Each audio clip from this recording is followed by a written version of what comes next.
lesquels on va commencer cette interview, les grands efforts qui ont été donc une expérience totalement réussie de ces hommes qui ont travaillé nuit et jour pour que les Égyptiens puissent célébrer la fête dans une atmosphère de joie, de calme, de beauté.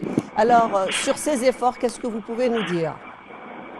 Certainement, ça c'est un très grand effort pour de la sécurité, pour avoir la stabilité du pays aussi.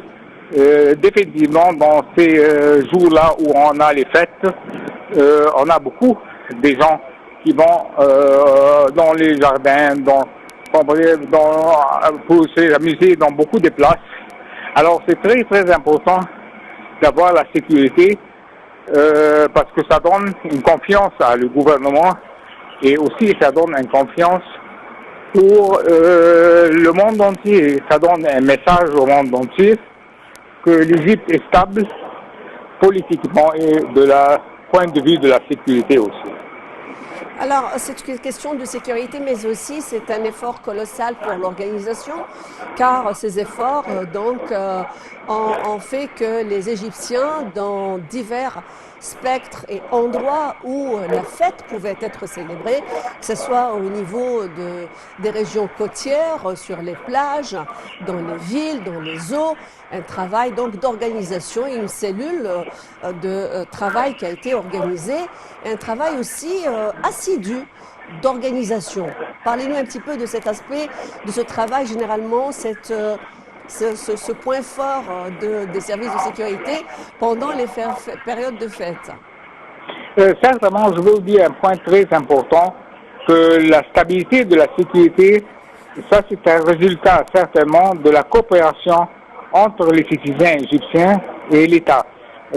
Certainement, depuis peut-être les années passées, on a vu que les actes de terrorisme, on n'a plus des actes de terrorisme ici en Égypte. Ça c'est parce qu'on a les efforts de la sécurité égyptienne. Oui, et oui, aussi, je ne parle pas de l'aspect sécuritaire, vous l'avez déjà abordé.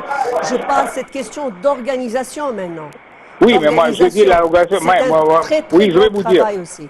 Certainement, l'organisation, ça donne une réflexion qu'il y a une coopération, une très grande coopération entre les Égyptiens, les citoyens égyptiens et la sécurité. Parce que certainement, s'il n'y a pas cette coopération, pour beaucoup des actes de terrorisme, on peut prendre de la place là.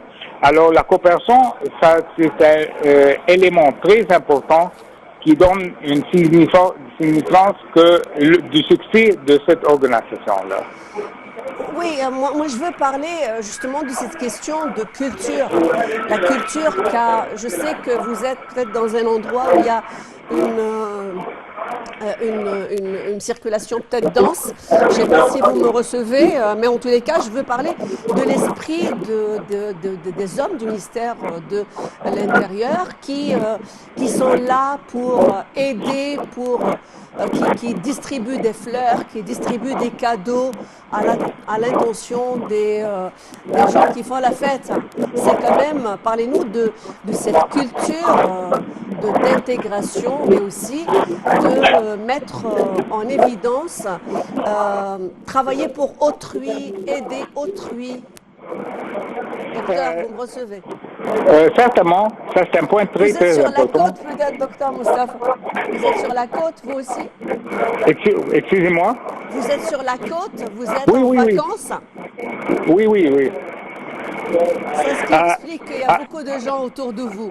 Alors parlez-nous de cet esprit de compétence, de culture, de l'aide et du partage qu'a les hommes du ministère de l'Intérieur.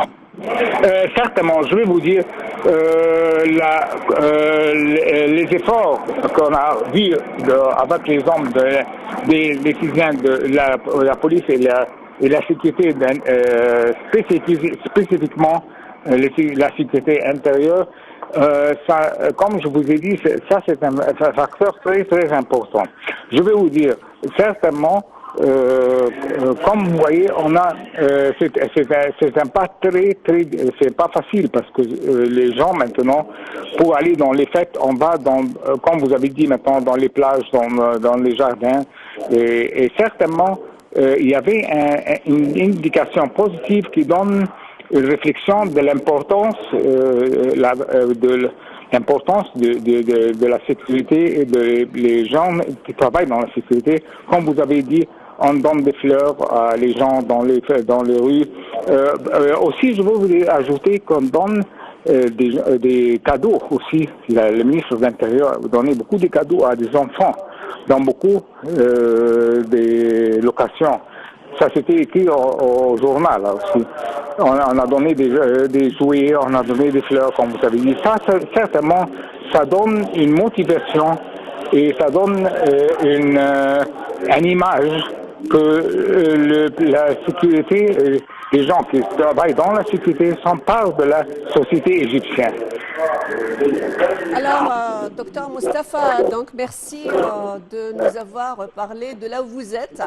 Vous êtes aussi en train de faire la fête. C'est toujours, comme tous les citoyens, grâce aux efforts de ces hommes qui ne dorment pas, qui travaillent non seulement pour sécuriser, mais aussi pour organiser donc vos fêtes et vos déplacements, vos départs, s'assurer que vous êtes bien, vous passez un bon temps et que l'esprit de la fête est là pour vous et il travaille nuit et jour. Merci, docteur Moustapha Tammem. Je ne sais pas, vous nous appelez de quelle région, mais je suppose que vous êtes sur la côte. Et ils sont nombreux, sont les citoyens qui ont opté pour la plage, étant donné que les degrés de température ont un petit peu augmenté. Merci, docteur Moustapha Tammem, professeur de sciences politiques et d'économie. Et on continue donc notre magazine ce midi au Caire avec les prix, le comité de tarification automatique pour les produits pétroliers qui s'est prononcé aujourd'hui pour décider d'augmenter les prix des différents types de carburants jusqu'à la fin du mois de septembre. À compter d'aujourd'hui, le E80 donc, comptera 8 livres. Le litre d'essence 80, le prix du SP92 sera lui de 9,25 de livres égyptiens et celui de la SP95 sera de 10,75 livres égyptiennes. Je rappelle que le prix du gasoil sera de 7,25, 7 livres 25 piastres. C'est ce qu'a indiqué le comité dans son communiqué aujourd'hui.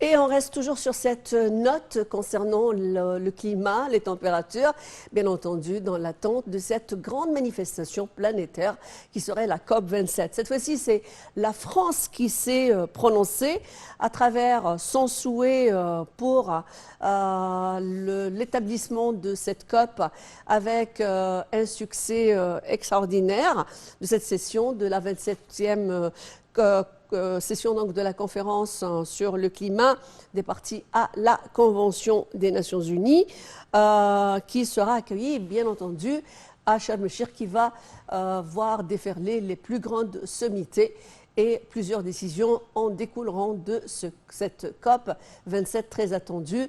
Et la France, en tant que pays et comme d'autres pays, donc applaudit les grands efforts de la République arabe d'Égypte. Dans quelques instants, on va tout de suite savoir plus d'informations sur justement cette éloge française qui vient de se rajouter à l'esprit de la COP 27, cette session qui sera donc planétaire, qui va peut-être décider du sort de la planète dans cette nouvelle décennie. L'ambassadeur de France au Caire, Marc Baretti, a déclaré que son pays souhaitait plein succès à la 27e session de la conférence des parties à la Convention des Nations Unies sur les changements climatiques COP27, qui sera accueilli par Sharm el-Sheikh en novembre prochain.